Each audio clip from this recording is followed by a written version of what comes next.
Okay, welcome everyone to our September monthly meeting. Thank you for joining us. I am very excited about our guest today, but before I introduce him, a couple of reminders. First of all, we're recording because we put the replays in our YouTube channel. So if you're not following that YouTube channel yet, please do so you can see all the replays from the previous calls. Second, I would like to invite you all to become a member of ICF Houston if you're not a member yet. So you can see all the invitations, not just to the Coaches Launchpad, but all the wonderful events that we coordinate throughout the month. We are volunteers, so I'm a volunteer and a member of ICF Houston. And I know there's been some frustration with the registration for the Coaches Launchpad because it takes 2 steps. Just so you know, um, I am coordinating how we can optimize that system better. But for now, this is what we have. And I posted how to register. So I did my registration this morning myself, and I put that in our WhatsApp group. If you are not in the WhatsApp group, I invite you to join us. I'm the admin for the WhatsApp group, so I will put, once I finish talking, I will put my phone number in there so you can send me a WhatsApp message so I can add you to the WhatsApp group. That's where I announce our guest speakers for the next month and other articles, and we share events, etc., just for the Coaches Launchpad. All right, so we have 19 attendees so far. Very excited to introduce our guest speaker this month, our fun friend Josh Spector. So Josh is, Ann Jorgensen and I are big fans of Josh. I've been following Josh for a long time. Josh is an expert on content writing, and he has a monthly newsletter, sorry, a daily newsletter. Josh, you can correct me later. He also has a podcast, and he's just an expert with amazing content coaching, advice that he can share with us today. So I will let Josh actually introduce himself better than me. Josh, Sure. the stage is yours. Thank you Thank for you. being here. Hey, everybody. Thank you for inviting me. I'm excited to be here. Some quick background. I've been doing content strategy for 20 years for other companies and about 10 years on my own. I help businesses, coaches, entrepreneurs get more clients from their content. So, one of the things that I have found is that a lot of people are putting a lot of time, effort, and resources into content and not getting nearly as many leads, clients, and sales as they potentially could and probably should. So I help them figure out and help you hopefully figure out how to get more out of the time and effort you're putting into stuff like LinkedIn, newsletters, podcasts, YouTube, whatever, wherever you may be publishing quote unquote content. So I thought I put together sort of a quick kind of 10 slides to sort of take you through. As Elena knows, I'm all about sort of actionable, like here are things you can actually do. So I'm going to take you through some of those and then happy to just do Q&A and answer, talk about whatever you guys want to talk about. So let me my screen. Hopefully everybody can see this. Yes, Yes, good. perfect. Okay, cool. So like I said, I help coaches get more clients from their content. I thought I'd take you through what I'm calling the 10 content commandments. So again, 10 things that you can do literally as soon as we get off this call, and they will help you get more from the time and effort you put into content. So the first one is, I think whenever you're going to do any kind of content, and I'm sure most of you probably already are, but even if you were just starting, I would suggest you answer these 5 questions first. Number one, what's your goal? What do you actually, and I don't mean your content goal, I mean your business goal, or why are you doing any of this, right? What do you want to have happen? Because ultimately, you want your content strategy to be aligned to accomplish that. It's not about getting likes or followers, it's about getting clients or sales or speaking opportunities or whatever your ultimate goal is. The second question is, who do you need to reach to accomplish that goal? Right? So you know what you want to get done. Who do you need to reach? It's probably some version of your target client, ideal client. The third is, what do those people value? Right? So if it's your ideal client, what do they value? The fourth is, how can you give it to them in your content for free? Right? So once you know who you're trying to reach, once you know what they value, the next thing is, all right, well, how can I create content that's going to deliver them that value for free? And then the last one is, how will you know if you're successful? A lot of people are spending a lot of time producing content and they really don't know or haven't thought about how to measure its success. So they default to the measurements that the social platforms care about. But that's not necessarily what you care about, right? A post that has 3 likes but gets you a client is more valuable than a post that gets you 300 likes but no clients. So you want to make sure you're measuring what you do based on what you ultimately want. And going into it, you should have an idea of how you're actually going to measure whether or not your content is succeeding. The second commandment, quote unquote, commandment here is, I think it's really helpful whenever you create a piece of content to ask yourself this question: what can someone do after consuming your content that they couldn't do before? I'm a big believer in actionable content. And the way to do that is to make sure that there are things people can do after they consume it. There's nothing they can do, your content might be interesting, but probably won't be valuable. And this is a trap a lot of people fall into because they create content that's just sort of them talking about a topic. But it's way more valuable to give people things that they can actually do and make a difference. And even this talk I'm giving you right now, or these slides, is an example of that, right? I could be telling you general sort of content strategy advice, but I'm trying to give you very specific things that you can actually do, which makes it way more valuable. The third thing, you have created a boatload of awesome content and you just don't realize it and haven't published it. It's all in your sent email folder. Your sent email folder is filled with advice you've given to clients, questions you've answered, all kinds of stuff. And if you go through there, you'll probably find things that you could literally copy and paste into LinkedIn posts, into newsletters, or at a minimum, you'll find topics and things you can talk about that will be valuable. Number 4, your profile isn't about you. So let's take LinkedIn, for example. People tend to think of it as sort of a resume, a bio, you're talking about yourself. The truth is, you want to think about it like a sales page. Because what happens is the people that are looking at your LinkedIn profile are actively deciding whether or not they should follow you. So your job is to convince them that they should follow you. And the way you do that is by explaining what's in it for them, right? How is following you going to help them, not just who you are? When you do that, you get more followers, ironically. Number 5, write the newsletter you'd want to sponsor. So there's nothing wrong with talking about what you do in your newsletter, and that's great. But again, the goal of the newsletter is to attract the people, not just communicate to people who already know you, but attract new people that you would want to know you. So the way you do that is, I think, a good sort of hypothetical exercise is to think about, if this newsletter existed that had this audience that I want to reach, I would sponsor it tomorrow. And instead of paying to sponsor it, go create that, right? My newsletter, yes, I share my own original content and ideas, but I also curate other stuff. My newsletter is designed to attract, and I'll talk more about that in a second, but my newsletter is designed to attract anyone who wants to get more clients from their content. Why? Because those people are going to then be interested in what I have to offer.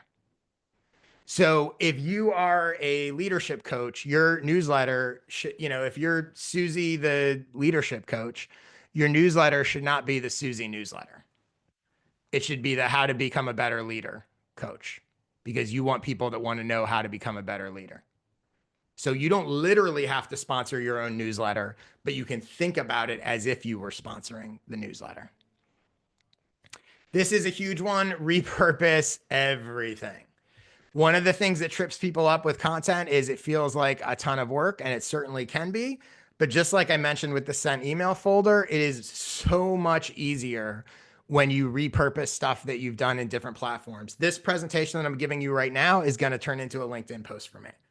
I'm going to take these 10 things I told you and I'm going to turn it into a LinkedIn post. And when that post performs well, which I assume it probably will, I'm going to repost it 3 months from now, and maybe another 3 months after that, and another 3 months after that.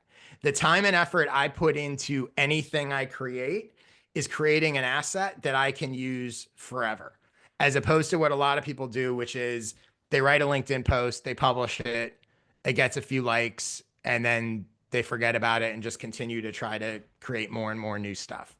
You don't need to do that. You're creating stuff looking for things that click. And once it clicks, you're going to basically build a content library and use it over and over and over again. Number 7, I've done this as blog posts usually, but you could do it as a podcast. You could do it as a video. This title of read this before you hire a fill in the blank. So if you're a leadership coach, you might write a blog post that says, or a LinkedIn post or whatever that says, read this before you hire a leadership coach. Leadership coach. The format of this post is you talking about, not you specifically, but you're talking about sort of the mistakes that people make when they hire a leadership coach, right? So a few years ago, I did one of these that was called Read This Before You Hire a Social Media Consultant. And I talked about how people overpay for social media management, they underpay for social media strategy. I talked about all these things that are essentially my take on that. And then at the very bottom, you go, if this resonated with you, that's where you pivot to promoting yourself, right? So I've given you my take on the mistakes people make when hiring a social media coach. And oh, by the way, if that all makes sense to you, I might be a good fit for you. This is a great post because who's going to read this? The only people that are going to read this are people that are actively thinking of hiring a leadership coach, in that example, right? The other reason why this is a great post is it creates an asset that you can give to anyone who does reach out to you and is thinking of hiring you. Hey, you might want to read this. This sort of explains my take on it, right? So it's, again, a valuable post in terms of attracting people and an asset that you can use in a variety of ways. And the process of writing it helps you think through and communicate what makes you different from other coaches and what your take on that space is. This next one, everyone that hires you or buys from you, ask them 2 questions immediately after they buy from you or hire you. Why did you buy now? What almost prevented you from buying? Don't wait till after you deliver the service. This isn't about a testimonial. This is about market research and you figuring out or learning what is leading people to actually hire you, book a call, book a series of calls, whatever. The answer to that first question is going to tell you essentially what led them to do it. And that's going to be powerful messaging and you're going to learn a lot. And then the second one is going to tell you, they're telling you what almost prevented them, but what almost prevented them did prevent a lot of other people. So now you know what the obstacles are that you need to counter. If you do this regularly, so I do this with everyone that joins my membership, which I'll talk about in a minute. And then I take all those answers, give them to ChatGPT, say, what are the patterns that you see? And show ChatGPT my sales page and say, am I addressing these in my messaging and how should I do that? It's incredibly, incredibly valuable information and really easy to do. I just have the questions in the welcome email. Whatever that first email is that people get when they buy from you, ask these 2 questions. They'll answer them, keep track of them. You'll learn a ton. And you can also, by the way, then create content that addresses these things. Speaking of AI, ask AI for questions, not answers. I think when it comes to content, it's a big mistake to ask AI to create content for you. I think it's much better to have AI help pull interesting content out of you. So for example, I might use a prompt that's something like, I'm an expert content strategist. I'm putting together a presentation for coaches about how to use content. If you could ask me 10, if you were a coach who could ask me 10 questions, what would you ask me? It's going to pull stuff out of me. I'm planning to talk about X, Y, and Z. what would your follow-up questions for me be? If you could only ask, here's another example, right? I might draft a LinkedIn post and go, here's a post I'm planning to publish.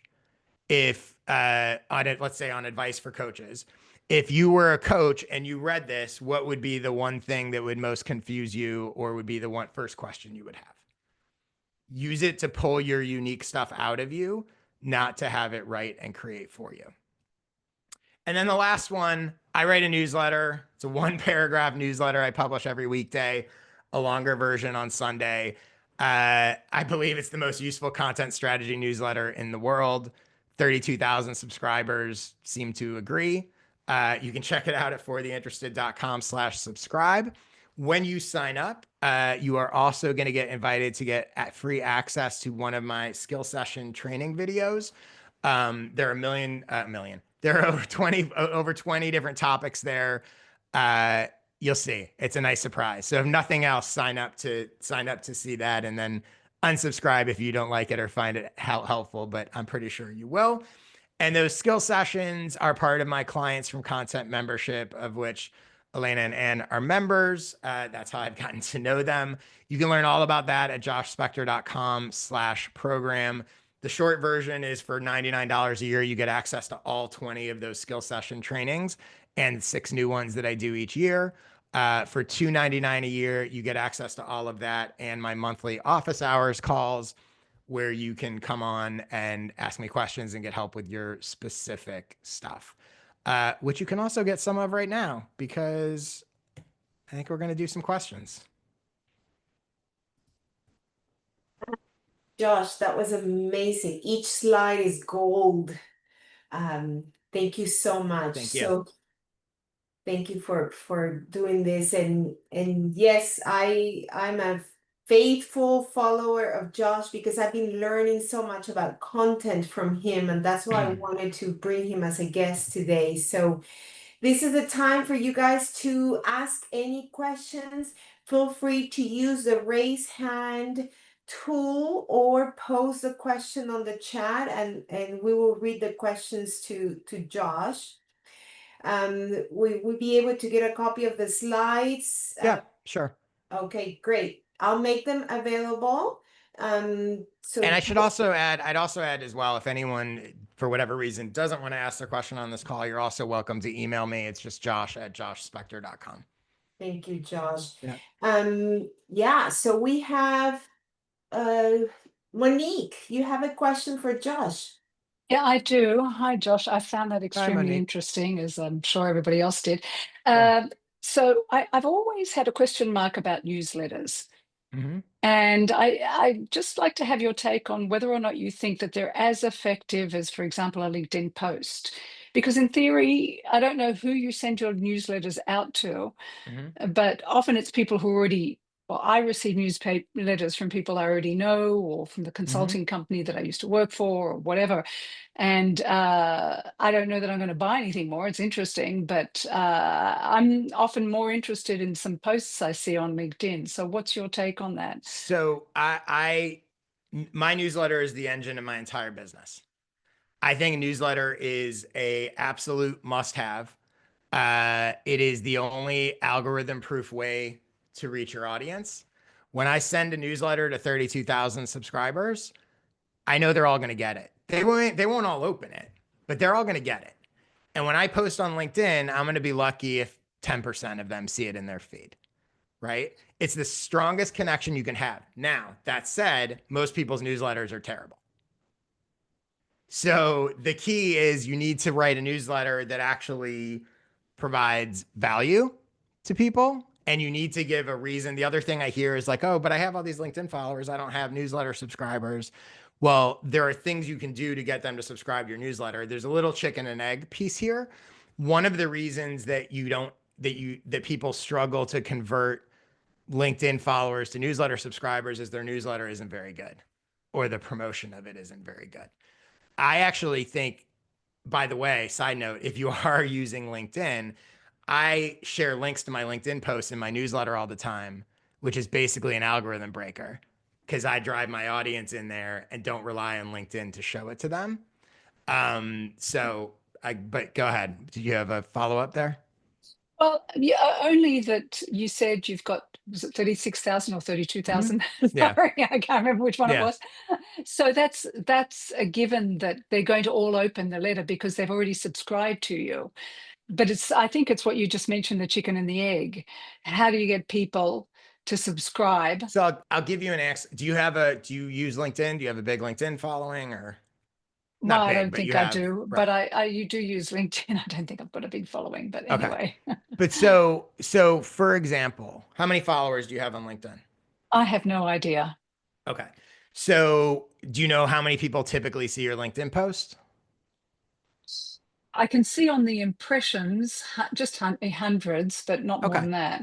So so here's the difference, right? So let's say again, then forget the thousands and thousands, which by the way, again, this goes back to what I was saying before. If the goal is clients, you don't need a lot of. I have people come to me all the time and they're like, I want 10,000 newsletter subscribers. I want 10,000 LinkedIn followers. I go, okay, why? Like, what's your goal? They go, I want more clients. Okay, well, how many clients can you work with a year? 20. Why do you need 10,000 newsletter subscribers? You need 20 clients. Let's build a strategy to get 20 clients. And your strategy to get 20 clients may be to get 200 newsletter subscribers. And your strategy to get 200 newsletter subscribers may be to get 100 of the 500 who see your LinkedIn posts, of your 500, maybe to get 100 of them to subscribe. Right. And now let's talk about that. So when I work with people, that's why I said in the beginning, like I'm always focused on what is the goal. And in most cases, especially with coaches, the goal is not some mass audience. By the way, I've been doing this in my newsletter for over 10 years. So yes, I have a big newsletter, but that's not, I have I think 7,000, maybe just hit 8,000 followers on LinkedIn. Okay. So it's not about the mass number, and I have my membership has 400 some members in it. Right. So like, I know that like when I sort of throw that number out there, people can kind of go, oh, that's not me. This stuff is not geared for that. Right. It's geared for, okay, you want clients. Let's figure out how to get clients. And the reason why I recommend a newsletter is because it's going to help you get clients. So for another example, like the same post in your newsletter that you would put on LinkedIn, you know who clicked what. So you put out a post, let's say, well, I don't know what you do. Like, well, what do you help clients with? Well, I do coaching, HR consulting, and I'm a fractional HR as well. Okay. So let's say that in your newsletter, you put out a post, a link to a post, maybe even a link to your LinkedIn post, right? That was about what to do. Let's say you're talking to HR people and it's like how to handle layoffs, just making this up, Hmm. right? In a newsletter, you can see who clicked that link, which means they're only clicking that if they're at least curious or dealing with layoffs or whatever. And maybe you have a product and offer a version of your coaching that's specifically tailored to layoffs. And maybe you see that 5 people, your email list has 100 people and 5 of them click that link. Well, you know what? You can reach out to those 5 individual people. They don't know that they clicked it, but you can reach out or send all 5 of them a separate email and go, hey, I just opened up a special slot, 1 week only, 1 month only availability for people dealing with a layoff crunch. That's what I mean. One of my skill sessions, I have a training called the subscriber to customer converter. And it's Hmm. all about how you turn email subscribers into customers. And that's an example of the kind of thing you can do with email that you can't do with LinkedIn. Those same 5 people on Fabulous. LinkedIn, you don't know if they even saw it in their feed. And if they clicked it or read it, you don't know. Maybe if they like it, maybe. But most people don't engage at all. So there's a lot of reasons. By the way, even I say this all the time, but like even the social platforms know that email is the best way to reach people. That's why they want to constantly email you notifications. If LinkedIn thought the best way to reach you was on LinkedIn, They'd just message you. They wouldn't send you emails about, hey, look what's happening on LinkedIn. It's just the nature of Thank what you. it is. That Yeah, you're welcome. that's very clear. Thanks. Cool. Thank you, Josh. Yunus. Hi, Josh. Thank you Hey, so much Eunice. for this. This has been 20 minutes of jam-packed information. I appreciate it. Great. Very inspirational. So I need some advice here. I'm looking for some advice. I do coaching as a side gig, so I don't have a lot of time to pull together content and curate that stuff. And so, but I'm more passionate about doing experiential workshops, 1.5 hour, 2 hour workshops, and trying to get, what advice do you have for me who's new coach, trying to get clients? I have a very niche audience, but trying to break into the coaching through that realm. So give me an example of a workshop that you would do. Like an example of a workshop is being from intention to action. So people put off things, procrastinate, they have big goals, but they never move forward. So that would be an example of a workshop. And the idea is that people pay X amount to attend the workshop live? I was thinking, since I'm starting out, do it for free. And then at the end, pitch my coaching. So here's one thing that you could do. Do it for free. Reach out, get whoever, if 5 people come, great. If 3 people come, whatever, right? Record it. Okay. Pull excerpts from it that then become content.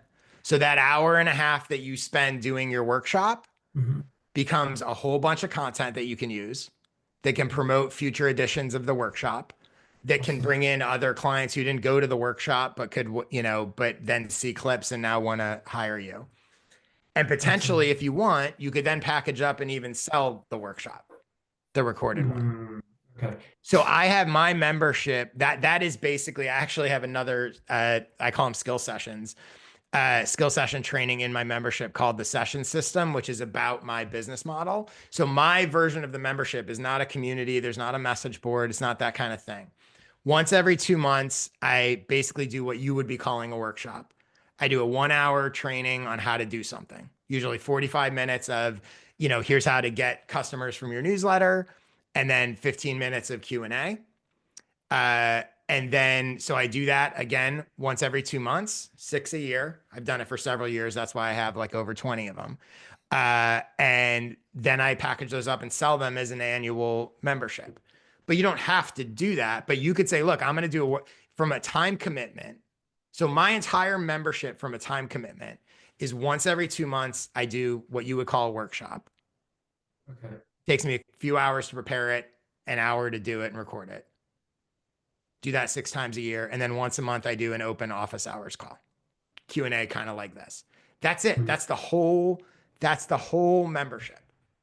So for people that have expertise and don't want to or are crunched for time like you, it can be a really good model. And then I also do 1-hour coaching calls and that kind of stuff separate from that, just like you're talking about doing. But if you're going to do that, that would be my advice to you, right? I would think about it as like, okay, I'm going to do a series of workshops.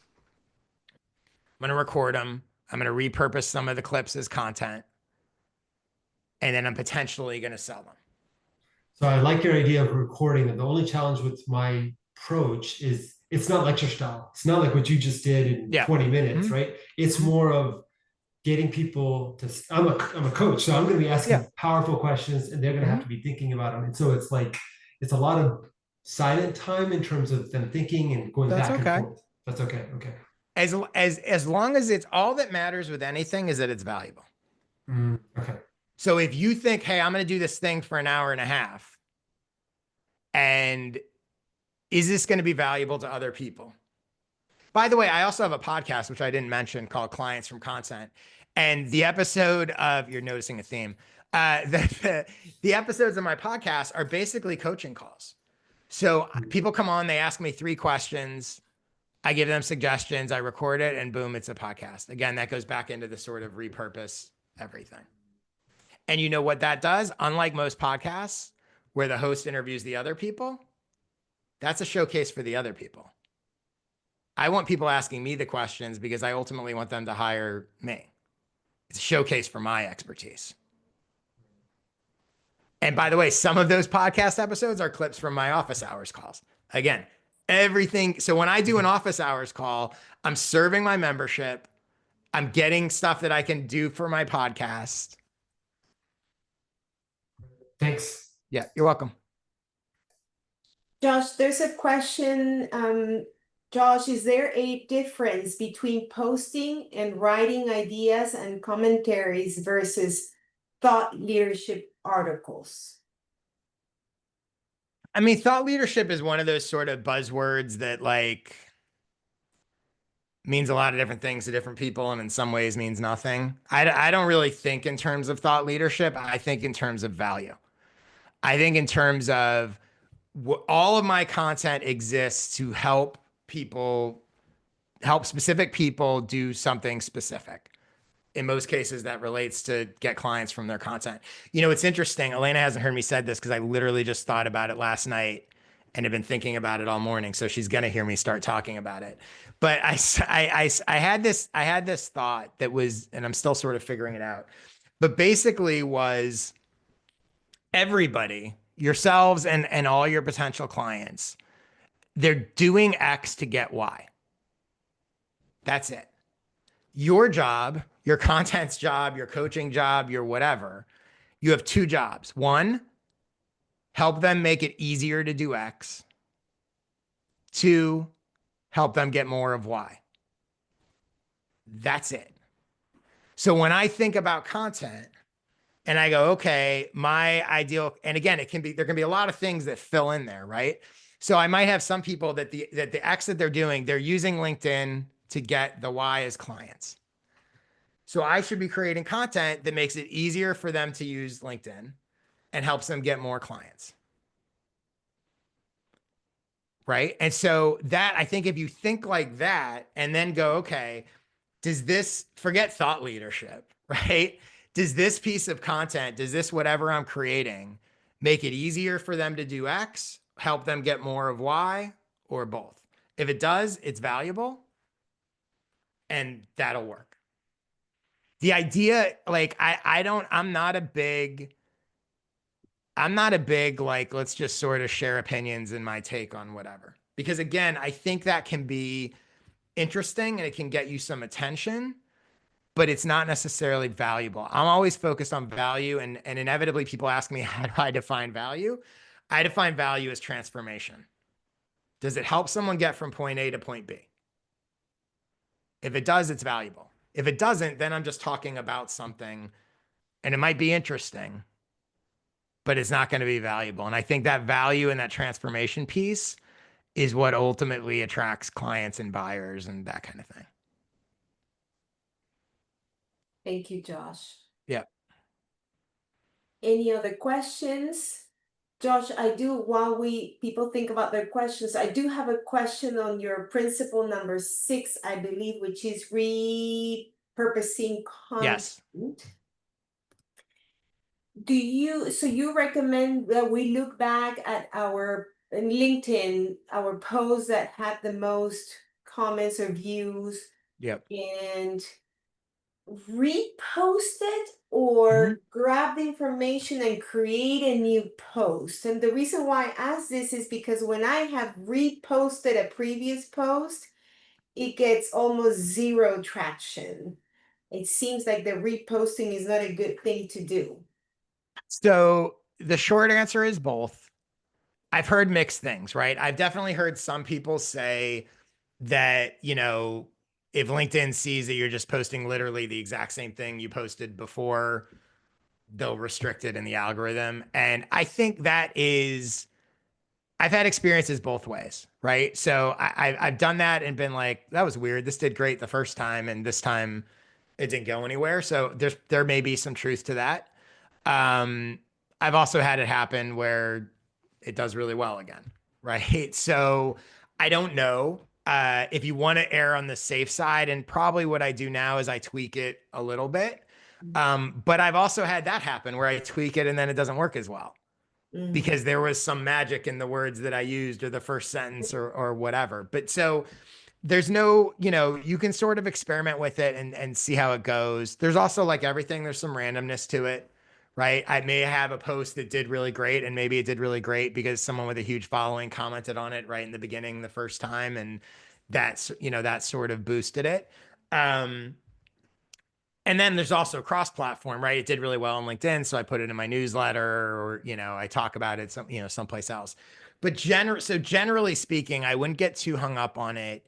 I think you just want to you want to note, and here's the other thing too, right? Besides repurposing that specific post, you want to note sort of the underlying idea that resonated. And this goes beyond you. Like, here's another example. I might have a post that does okay. Maybe doesn't even do well at all. But there's some line buried in the post that two people in the comments referenced. And I'm like, okay, that's a signal. Maybe I should go create a post about that. So when I say repurpose everything, yes, in some cases, I do literally mean just copy and paste it and whatever. In other cases, I mean, okay, let's copy and paste it and tweak it to make it a little bit different. And then in other cases, I just mean, oh, that's a fragment of a thing. Even when I'm doing office hours calls, or when I'm doing stuff like this, if I say something and see people react to it, fragments of things, I'm like, oh, there's something there, right? When I send a newsletter, forget open rates and click rates and all of that. If I send a newsletter and even one person replies and says, wow, I never thought of that idea before. Again, most people are never going to engage. That one person represents a lot more people who thought that same thing. So those are all signals. And this is true even if you have a small audience, right? So I'm always looking for like, what are the sort of things that resonate, and how can I repurpose that? So it can be a full post. It can also just be a little concept that's like, oh, you know what? I want to turn that into a post. That is so valuable. Thank you, Josh. And Cool. You're welcome. it resonates with me on the newsletter. I wrote a newsletter a couple of weeks, and I had one reply from this person that I had no idea that she was actually following me. Yep. She goes to the gym with me, and she had tears in her eyes when she saw me at the class, because she Wow. said, Elena, you were speaking to me. Yep. And yeah, that person, there's a lot more people that feel that. exactly. I think, I forget what the stat is, but like on LinkedIn, for example, it's over 90% of people never post, like, or comment at all.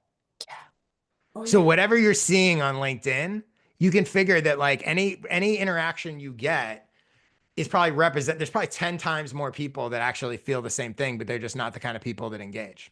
Yeah, yeah, it's amazing. Yeah. And by the way, coaches, I invited Josh because I attend all his classes and things, and you learn so much because he actually coaches people live.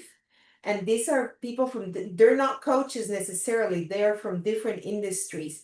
But each time somebody asks a question and Josh replies, you can capture that and apply it to your own business. So that's why I find Josh's information so valuable. And I know you're a big fan of Josh. What question do you have for him? You're on mute, Anne. I actually have two questions for Josh. Okay, cool. The first question is, these days creating content is already a lot for me. So I wonder if I should have newsletter as the same content as the post, what's the pro and cons of that? I think it's way more pro than con. I think people worry, again, keep in mind that if it's LinkedIn, whatever, most people are not going to see it. They're just not. It's not going to show up in their feed. And by the way, I remind people of that sometimes. Like, I'll put at the bottom of my LinkedIn post. The other day I did this. I think it was last week. I think it was like on a Monday post or something like that. I was at the bottom of the post. I was like, hey, by the way, I'm posting about these 4 things the next 4 days. If you want to make sure that you actually see it, hit notifications, follow me, subscribe to my newsletter, whatever, right? Because a lot of times people don't realize, so they'll see that and they'll be like, oh, like I do want to make sure that I get that, right? They're not they think, oh, they think, oh, I follow Josh and, whatever. And I can see, like, I have regular people that comment on my posts and stuff a lot, and I can see that they visit my LinkedIn profile. They're doing that because they're like, did I miss stuff? Right? Like, I don't know what LinkedIn showed me or didn't show me. So I don't think, I've never had anybody be like, I'm unsubscribing from your newsletter because all you do is share your LinkedIn posts. Or I'm not going to read your LinkedIn posts because you send them to me in the newsletter. Like, I don't think that happens. Maybe if that was the only thing you did, but honestly, even then, I don't think it would happen. And I think part of the pitch for people to subscribe to your newsletter is so that they don't make sure that they don't miss the stuff that you're publishing. Don't rely on LinkedIn to decide whether or not you see, if you're interested in what I have to share, here's a way to make sure that you get it. Don't just hope that LinkedIn shows it to you. Okay, so it can be the same. To me, it's way more upside than downside. Thank you. Yep. And the second question would be, where should I start? What step should I take, like step by step, on creating that newsletter? So are you already posting on LinkedIn and stuff? Yes. Okay. So what I would do is I recommend in general sending at least once every other week. Weekly would be ideal. You don't have to do daily. Daily's a whole other thing. Forget the fact that I do daily. Like, don't worry about that. Once a week or once every 2 weeks. Keep it short and simple. Who you want to think about who your target audience is and the transformation that they want to make. And all you have to do, again, you can do more if you want, but all you have to do is you go, okay, once a week, I'm going to send an email that's going to include, it could literally be as simple as like one tip for them to help them. If you want, it could be one tip to help them and one link to, or a couple links to stuff that you posted on LinkedIn. Or it could be the LinkedIn stuff, right? Again, like, my advice when you're getting started is just make it as simple as possible so you don't get overwhelmed. You can always expand if you want as you go. The only thing that matters is when you send an email, it's actually, we all overcomplicate it, right? When you send an email, if the person opens it and finds one thing that they found helpful or useful, they will open it again. So, and you see how short my daily newsletters are, right? Like, you literally could send a couple sentences, 2 sentences and a link. But if they go, this was helpful or useful, they're going to open the next one. And that's all you're trying to do. I think people get bogged down in like, I need this complicated design. I need 20 different things. And like, sometimes they overcompensate because they're like, I want to give them so much value, so much value. It's like, no. They only need one thing. Even my Sunday newsletters that have more links in them, maybe 10 links in them or whatever, I don't expect, nor do I care about people clicking all 10 of those links. I want them to find one thing that they go, wow, that was really good, because then they're going to open it again. And so I think when you think about it like that, could you send an email once every 2 weeks with one thing that's super valuable? That should be doable, Doable. Yeah. And where do they come from? Where can I collect those contacts? So there's a lot of different ways, but one place to start, if you're already on LinkedIn and you have any kind of traction there at all, direct message. If you're getting, I don't know, are you getting any kind of likes or comments or anything like that? Okay, so start there. Anyone that likes or comments on your post, send them a direct message. Say, thank you so much. I appreciate your attention. I appreciate your interest. I don't know if you're aware or not, but I have this newsletter. I'm starting this newsletter. Next Monday, I'm sharing a thing about X.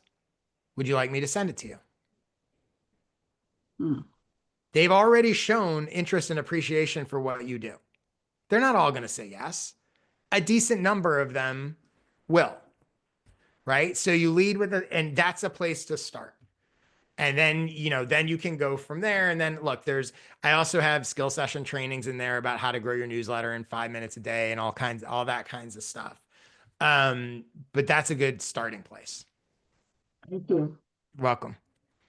Oh, one more note on that. Another good starting place is if you know anyone that has a newsletter, has a LinkedIn account, has an audience similar to yours, reach out and be like, hey, you want to do a cross promotion? I'll tell my newsletter readers to sign up to yours. You tell them to sign up to mine. I'll on LinkedIn say, go get Ann's newsletter, vice versa. Cross promotions are a really great way to grow an audience for free if you can find people that have a similar following. Cool. Thank you, Anne, for the questions. Tony, did you have a question, or did Josh answer the question? I think he answered pretty much everything with what Ann asked, but I guess I can go a little bit deeper on your newsletter. Yep. And you kind of said it, keep it simple, try to, you take nuggets from other things that you've done to put in there. But I was just wondering, you've been doing this for so long. Mm-hmm. Are there any other nuggets that you could give us on your algorithm of shaping your newsletter? Because, for example, TLDR or Orange Slice, those kinds Mm-hmm. of things, I have a tendency to open those things because they're short, bulletized subjects, and then I may click on it if I think that subject or line is Mm-hmm. inviting. So you're right, because we get so much content. Yeah. So much content on everything. Yeah, it's too much. And people, and by the way, this, I adapted this. Well, first of all, let me show you guys what my newsletter looks like, because a lot of you probably haven't seen them. So this is it's my entire newsletter today. Piece of content, usually, again, I create a bunch of content and whatever, so you don't have to do what I do, but this is what this is, right? I'll explain in a second. This piece of content from me, this is an ad. I sell sponsorships in my newsletter, so there's always an ad in the middle, and then this is a curated piece of content. By the way, I do this daily. You guys could do this once a week or once every 2 weeks. The format works. I also, not surprisingly, have a skill session training about this called the Micro Newsletter Creator. So again, this stuff doesn't have to be complicated. A couple of things to note here. I'm not even summarizing the whole thing. My goal is just to make you curious to click it. The story I share in this 28-second video is a reminder you can always bet on yourself. By the way, that video is a YouTube short that is a clip from my podcast, which is a clip from a coaching call I did. Everything's repurposed. That's just the ad. And then this is a video I found on YouTube, watched it, thought it was interesting, was like, I'll share it in my newsletter. So it's really, really simple. And you guys are probably consuming stuff, coming across stuff all the time that's interesting. And it's just a mindset. To your point of I've been doing it a while, I am trained now so that when I see something interesting and go, this is going to help my audience, I literally just copy and paste the link into a document. And then when I sit down to write my newsletter, go pull those links. And again, for myself, when I'm creating content, when I'm doing anything, like I said, I got the deck I showed you guys in the beginning did not exist before yesterday. And I was like, I'm going to do this. And I think when Elena first asked, I was like, I don't know if I'm gonna have time to put together a deck. What does this sort of need to be? And then yesterday I was like, I should do something it doesn't, again, all it has to be is valuable. So I thought of a framework. I was like, all right, if I'm going to give these people, 10 things that they could do, what would those 10 things do? And guess what those 10 things were? They're things that I've talked about before that I know resonate with people. And I was like, boom, boom, boom, boom, boom.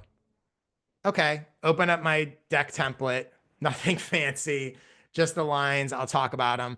And as I'm doing it, and this is also probably part of why, would I have done that if I was only going to use that on this call? I don't know, maybe I would have.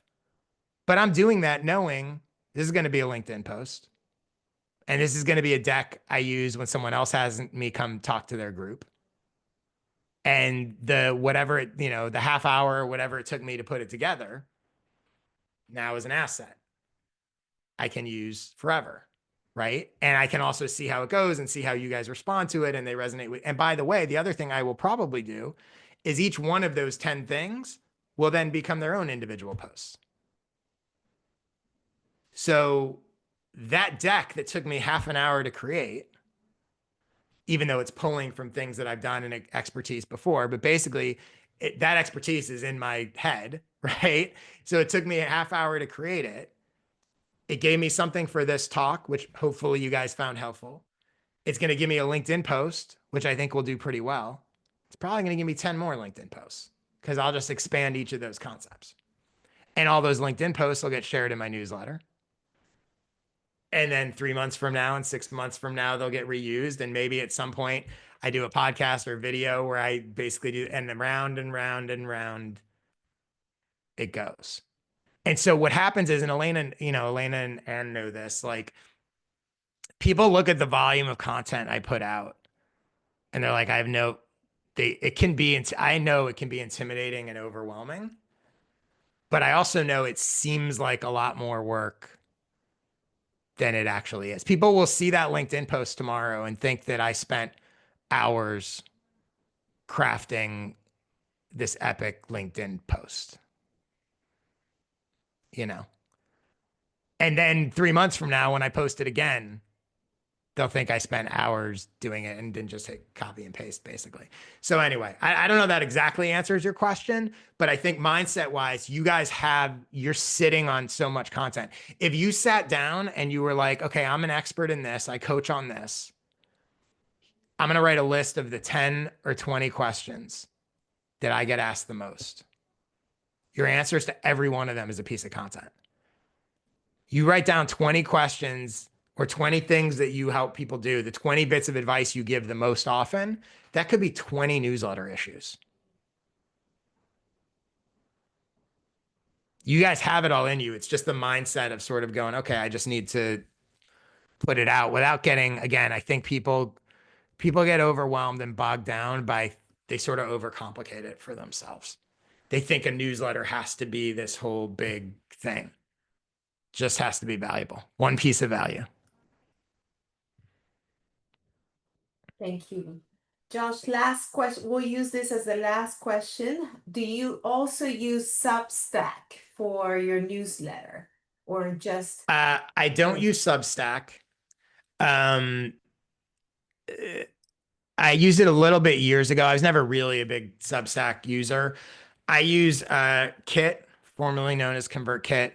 Also, if you get my newsletter, I'm going to announce, I think in a couple of days, a week from Wednesday, I'm actually doing a webinar with them where they're going to talk about how to use Kit and they're going to sort of show how I use it.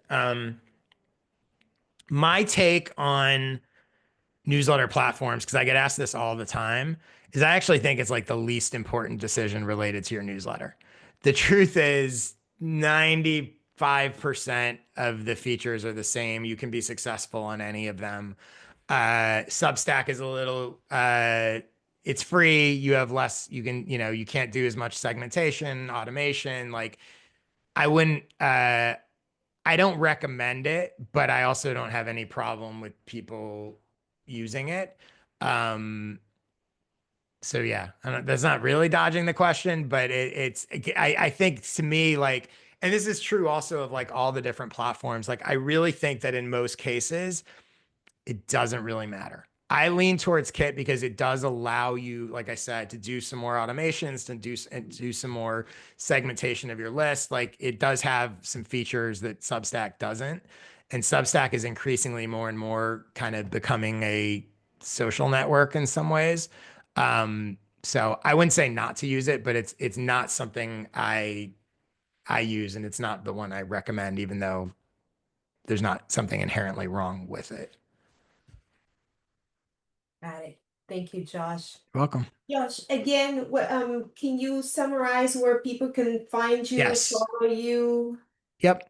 So you can get my newsletter at fortheinterested.com/subscribe. You can check out my membership at joshspector.com/program. My podcast is Clients from Content, so you can just go on any platform and see that. I have a YouTube channel, again, Clients from Content. But yeah, the best place to start is my newsletter. And again, at a minimum, sign up there because you'll get a free skill session, whichever one you want. Actually, and you'll see, you'll get more than that, as you'll see. I have a thing that I call the buyer bridge, which I also teach in a skill session. But basically, I'll tell you guys right now what's going to happen. You're going to go to, you go to fortheinterested.com/subscribe. You sign up for my newsletter. You get a surprise welcome gift, which is you can pick any one of my skill sessions you want for free. When you do that, you get that skill session, and then you're going to get a surprise offer, which is if you join the membership within a week, you'll get a free ad in my newsletter, and or if you join at the $299 level, a free 30-minute one-on-one coaching call. This is a whole other thing that I teach. That's one example of it. But the buyer bridge is basically my approach for how do you take people who engage with your content and actually the bridge to turning them into buyers. Because I think what most people do is they put content out there, they get likes, they get comments, the whatever. They occasionally promote their stuff, and they're kind of just hoping that eventually something happens. And the buyer bridge approach is actually a strategic way to go, no, no, no. I'm going to turn this engagement into actual buyers. And there are underlying fundamentals and ways to do that are different depending on what you sell and who your audience is. But that's an example of that. So again, if nothing else, it's worth doing because you'll kind of see how I do some of what I do. Thank you. Cool. Josh, this has been super helpful. I'm sure everybody here agrees that the information that you have shared with us so graciously is going to help us move our businesses forward. If you don't mind, I would love to take a picture of us. So, because I will be posting a LinkedIn post with Josh in here. Josh, if you're okay with that. So if you don't want to Yeah. be in the picture. Not only am I okay with it, I will like it and comment on it. Thank you. So put your cameras on if you want to be in the picture. If you don't want to be in the picture, you don't have to. I will go ahead and take a picture. Oh, okay. Oh no, I didn't take it. Hold on. Sorry. I don't know why. Ah, it's recording. I don't know why it's recording. I did something wrong. Okay. Camera. There we go. Got it. Cool. Sorry. As a reminder, everyone, every second Monday of the month, we have the Coaches Launchpad. I bring different guests, valuable guests like today. Josh was super valuable. And I invite you to also please become a member of ICF Houston if you're not yet. And I think we put the links in there. If not, feel free to contact me. And if you want to join our WhatsApp group, also reach out to me and I will add you to the WhatsApp group where I announce the next month's speaker. Josh, thank you again for your time. We're so grateful. And have a great week, everyone. Thank you for attending. Yeah, thanks for having me. Thanks, everybody. Thank you for organizing Thank you. and